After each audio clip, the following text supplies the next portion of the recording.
kenapa IHSG sekarang dari 8.000 turun lagi gitu kan? Ya satu memang tadi kenaikan indeks itu tergolong sangat cepat ya. Yang kedua tidak merata kenaikannya gitu. Jadi didominasi oleh saham-saham tertentu ya, saham-saham konglo tadi.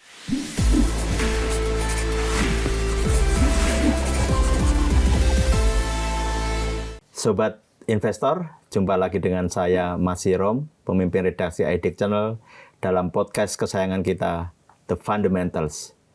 Kita tahu belakangan indeks harga saham gabungan sangat dinamis, sempat menyentuh level di atas 8.000, kemudian turun lagi, naik lagi, turun lagi. Nah, fenomena itu tentu sangat menarik dan karena itu kali ini saya mengundang sahabat saya nih, yang telah lama berkecimpung di pasar modal, berbeda dengan sebelumnya yang kita mengundang para C-level dari emiten.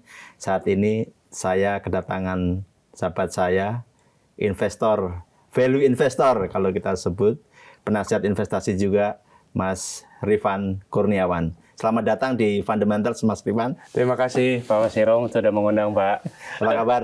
Sehat, puji Tuhan, Pak. Mas Hirom gimana? Sehat, Pak? Alhamdulillah sehat.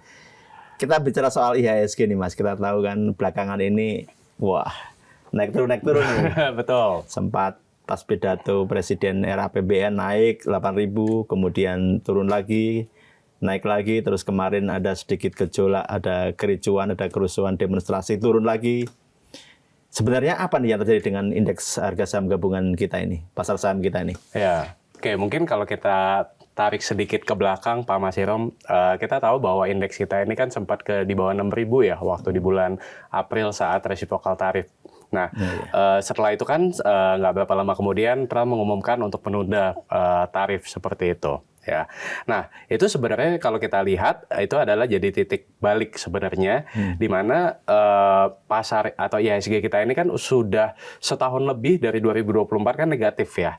Nah jadi itu sebenarnya jadi titik balik atau titik inversion curve-nya, di mana indeks kita yang sedemikian murahnya di 6.000, kemudian investor ini mulai berani gitu loh, melihat bahwa Trump akan menunda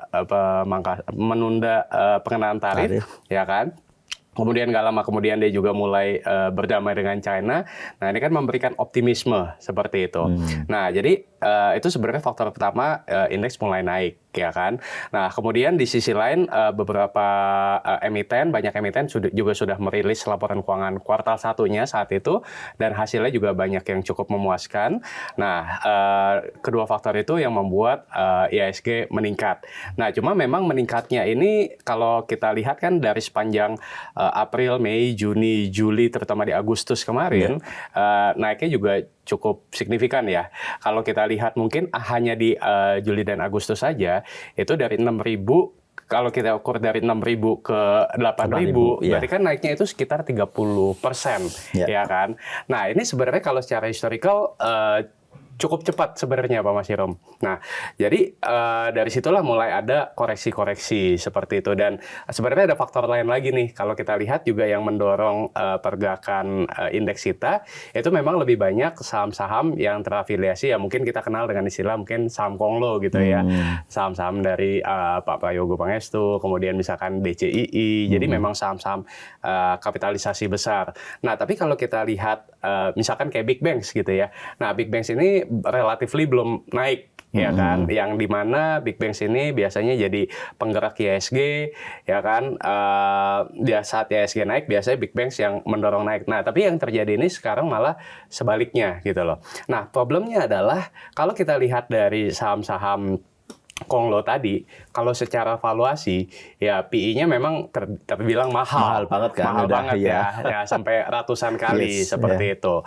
Nah jadi kalau saya melihatnya adalah kenapa IHSG sekarang dari 8.000 turun lagi gitu kan? Ya satu memang tadi kenaikan indeks itu tergolong sangat cepat ya. Yang kedua tidak merata kenaikannya gitu. Jadi didominasi oleh saham-saham tertentu ya, saham-saham Konglo tadi kita bahas, dan saham-saham IPO yang kemarin juga berbarengan gitu kan, dan harga sahamnya kan juga kita tahu luar biasa, gila-gilaan kan. Jadi betul, koin jadi ya kan. Nah, jadi hal-hal itu yang kemudian membuat market akan menjustify lagi gitu loh.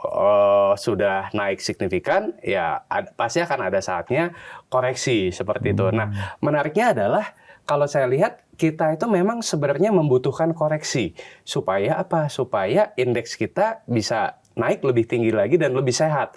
Nah, karena yang kalau menurut pengalaman saya, kalau misalkan indeks ini naiknya tidak ada rem, tidak ada koreksi, itu yang justru bahaya gitu, karena ketika misalkan nanti koreksi itu bisa tajam. Nah, itu jadi memang kita membutuhkan koreksi sehat, Pak Masirom, untuk supaya indeks kita bisa melaju lebih tinggi lagi. Di level sekarang nih 7.000 berapa ya? 7.860 ya. 7.800-an gitu.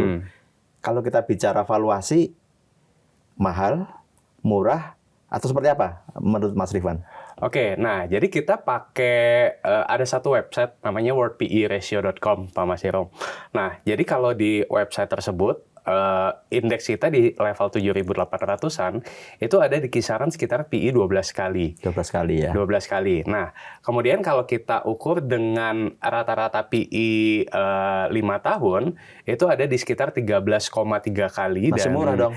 Nah, masih murah, tapi kalau dibandingkan dengan waktu IHSG di 6.000, ya jauh gitu kan. Jadi masih murahnya ini cuma tinggal selisih tipis gitu loh. Tipis, ya. Nah, memang kalau kita ukur dengan PI rata-rata di 13 sekian kali, itu IHSG itu ada di sekitar 8.000 sampai 8.200, which is kemarin sempat ngehit tuh di 8.000, ya kan. Nah, jadi di level 8.000 itu sebenarnya udah mulai masuk fair value for now, gitu kan. Gitu. Nah, cuman kan GDP Indonesia kan naik lagi, ya kan. Kuartal 2 naik, kuartal 3 nanti naik lagi. Ya itu kan akan di-justify lagi hitungannya, gitu. That's why sebenarnya kalau saya justru berharapnya adalah indeks ini koreksi sehat dulu. Nah, jadi supaya apa tadi? Supaya kita setelah koreksi bisa melaju lebih tinggi lagi. Seperti itu. Koreksi sehat itu sampai level berapa ya, Mas Rifan? Koreksi sehat kalau misalkan kita tarik tadi ya IHSG dari 6.000 ke 8.000, ya kan? Berarti kan udah naik 2.000, ya kan? Nah, kalau misalkan koreksi sehat, misalkan let's say ke 7.500 atau 7.600, menurut saya itu masih level sehat. Ya, kenapa? Karena kalau misalkan dihitung dari level 8.000 ke 7.600, berarti kan cuman turun sekitar 5%. Itu masih sehat. Cuman kalau misalkan level udah ke di bawah 7.000, nah itu udah tergolong tidak sehat, ya kan? Karena kan indeksnya berarti udah turunnya lebih dari 10%.